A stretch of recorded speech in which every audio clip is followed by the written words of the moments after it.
See, the roads are in a bad shape. We have been trying to continuously patch up with the help of the Chief Minister and the PWD department. Again, the roads, before Chaturthi, we have told them it is not the external roads, the internal roads also. Because of the flyover work going, this patch is having a lot of constraints. And there has been messages going around at certain closures. We have requested the Chief Minister's intervention to see that no closure is done in Chaturthi at least.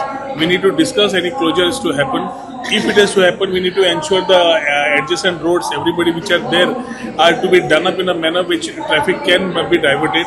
And I feel the Chief Minister will intervene and give us a solution by Monday on the issues that we have been facing as far as this particular highway is concerned.